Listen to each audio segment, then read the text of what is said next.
بسم الله. الأهلي ينجح في الفوز على يانج أفريكان في دور المجموعات بدوري أبطال أفريقيا بنتيجة 2-0.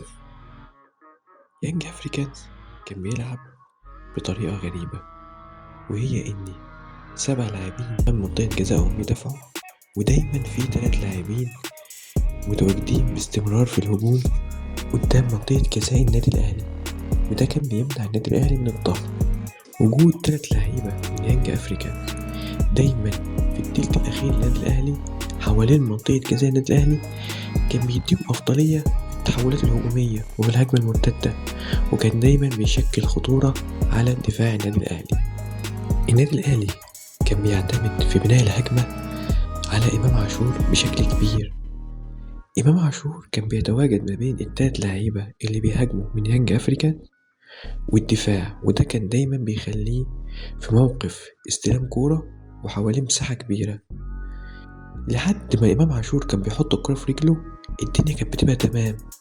بعد ما إمام عاشور يوزع الكرة ويطلعها من رجله للاعب تاني من النادي الأهلي، هجمة الأهلي كانت بتبوظ، وده لعدم وجود أي لعيب عنده القدرة إنه يعمل الباص الكرياتيف أو يخلق فرصة في الشق الهجومي.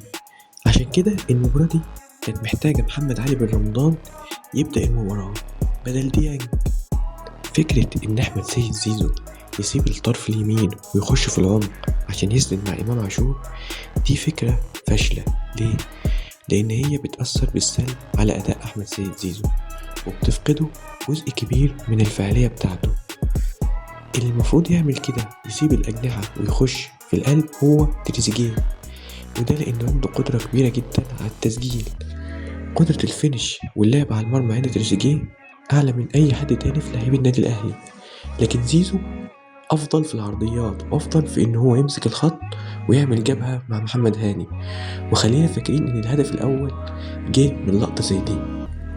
ياستروب مدرب الأهلي هيعتمد في طريقة لعبه دايما على المهاجم الوهمي أو الفولس 9. هو حاليا في تشكيلته مفيش غير جراديشار ومروان عثمان، والاتنين بيلعبوا بنفس الستايل ده.